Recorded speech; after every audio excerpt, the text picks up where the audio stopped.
Okay, this next section here is polar form of complex numbers. So just a little bit. So if we have complex number 1 minus 3i is w, and z equals 2 plus 4i, then we can do a bunch of things with it.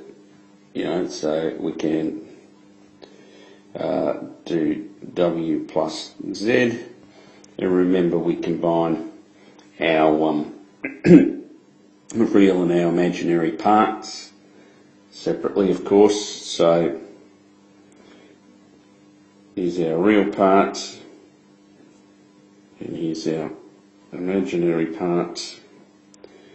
So w plus z, 1 plus 2 is 3 for the real part, negative 3i plus 4i is plus 1i for that. 2w, okay, we just multiply everything by 2 there, so you get 2 minus 6i, something like that. We can multiply them together. 1 minus 3i, 2 plus 4i, so that's 2 plus 4i minus 6i minus 12i squared. Putting all that together, so of course that's plus 12, so you got 14 minus 2i. Okay, and a whole bunch of other things we can do with the conjugate. Remind you of the conjugate. So z conjugate changes so that's 2 minus 4i. Alright, so we did that back when we did the first chapter, the number systems, polar coordinates. Complex numbers were part of that. So now, of course, we can write complex numbers in polar form, and that can be really, really useful. So for our Cartesian coordinates before, we had x equals r cos theta and y equals r sin theta.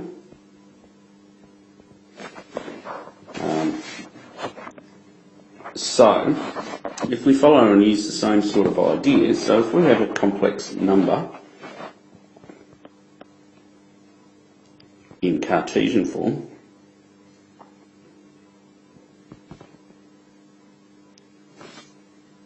and that's z equals x plus yi, then in polar form,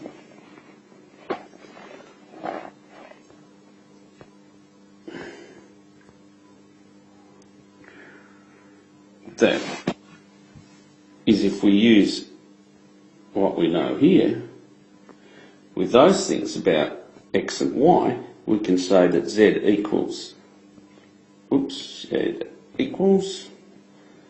cos theta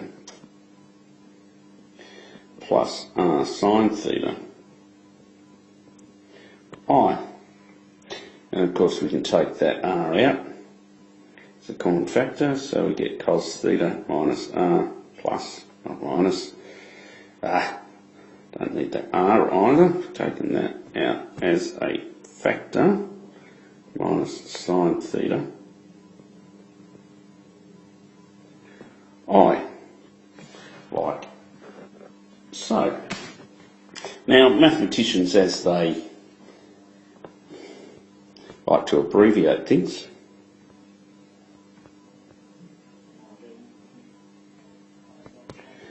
it's abbreviated to z equals r cis theta, where cis theta means cos plus I sine. Now, if we use Pythagoras' theorem and that, we find that our magnitude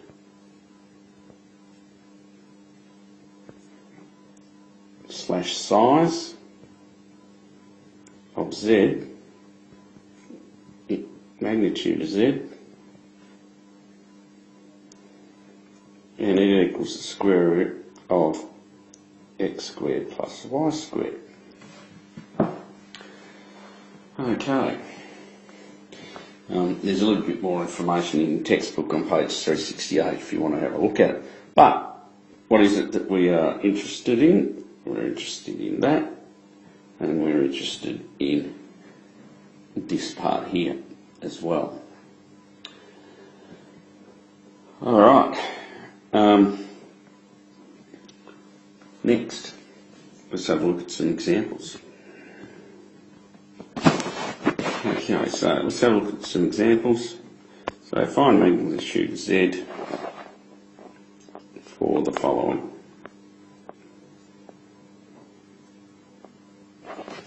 Okay, so let's look at A, which is z equals 3 plus I, and B, z equals negative 1 minus I. So magnitude of z is the square root of 3 squared plus 1 squared, the square root of 9 plus 1, that equals root 10. Alright, the next one, magnitude of z, okay, negative 1 squared plus negative 1 squared plus negative 1 squared, square root of 1 plus 1 equals root 2. Alright, so there's our magnitude. So that's pretty handy. Alright, the next bit is if we want to find a in polar form, express the following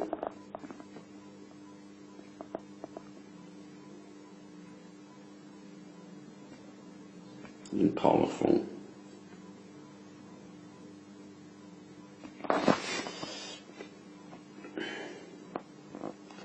So let's go z equals 1 plus I, and the other one we'll do is z equals negative root 3 plus I. Okay, so things that we're interested in using is z equals square root x squared plus y squared, magnitude of it. Now the magnitude of it, of course, is R, the magnitude of our complex number. R. How big is it? Now the other thing that's going to be handy for us is, and I haven't mentioned this just yet, tan theta will be y over x. So, for this one here, R, which is the magnitude of z, equals the square root of 1 squared plus 1 squared, equals root 2. Theta would be tan minus 1 of 1 over 1,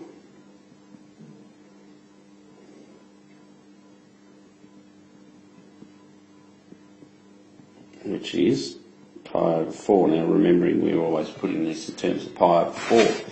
So, what is this complex number? This complex number is z equals root 2 cis pi on 4.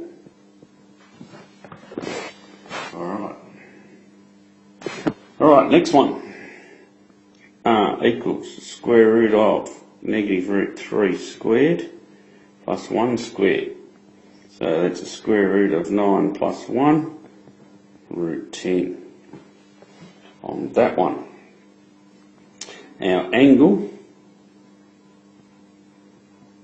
is tan minus 1 of y over x, 1 on negative root 3.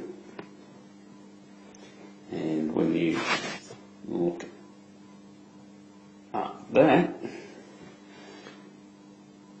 you get, on your calculator, it's going to give you an angle of negative pi on 6. And of course we need to make sure that we understand what that means, because that's telling us, let's me do a little sketch over here. So that's telling us that angle there, negative pi on 6. But when we look at our complex number, it's negative root 3 and plus I, and that puts that up there. So we don't actually interpret this, because that's what our calculator tells us, it's that angle, but in fact it's not that angle, it's this angle in here. And so that angle in there, the one that we're looking at, is not negative pi on 6, but 5 pi on 6. So our Z then is root 10 cis 5 pi on 6. Okay, now that can be done on the calculator, and I'll show you how to do that on the calculator, on the interactive calculator sheet. Of course, if we can go from polar, or from Cartesian, I should say, to polar, we can also go the other way. So let's have a look at that example there. So we've got root 3 cis 5 pi on 6 in Cartesian. Alright. So basically we've got to remember that r cis theta equals r cos theta plus r sine theta I. So when we put those three, put those things in, so it's root 3 cos 5 pi on 6 plus root 3 sine 5 pi on 6 I. Okay, so when we do that, root 3 cos of 5 pi on 6 is negative root 3 on 2, root 3. The sine of it is 1/2 5 pi on 6. And so we've got negative 3 over 2 plus root 3 on 2 I for the Cartesian form of that. Alright.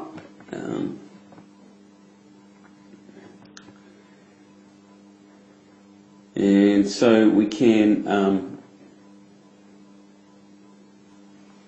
do a few things with multiplying and dividing in polar form that can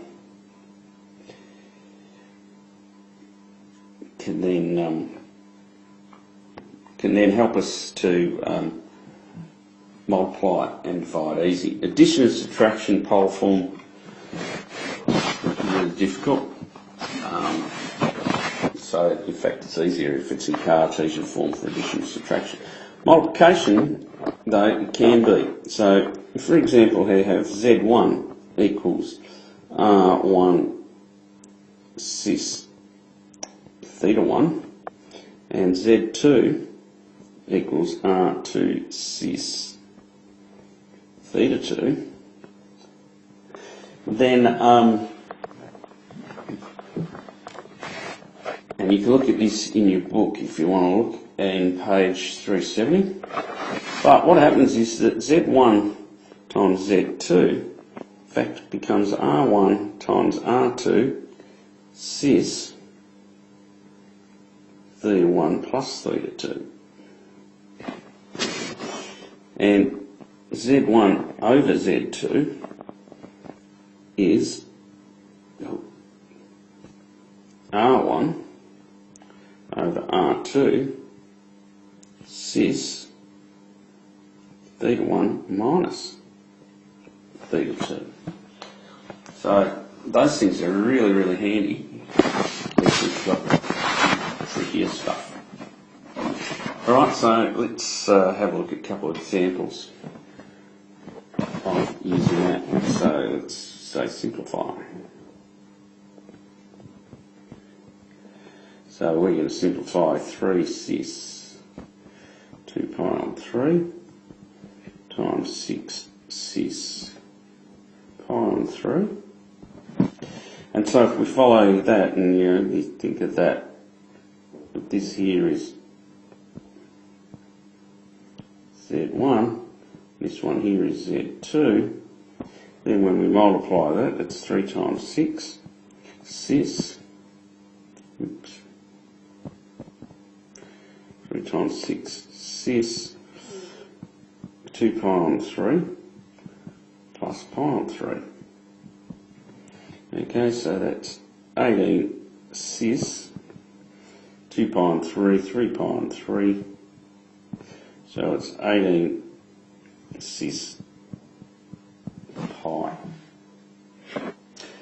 Now, in this case, we can go even further because of our angle is pi. And so we know the cos of pi equals -1 and the sine of pi equals 0. So that then becomes 18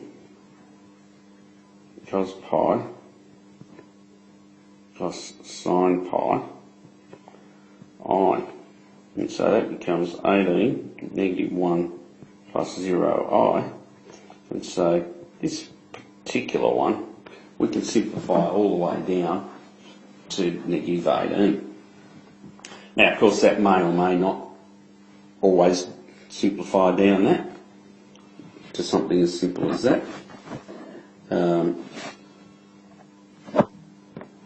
So let's have a look at another example.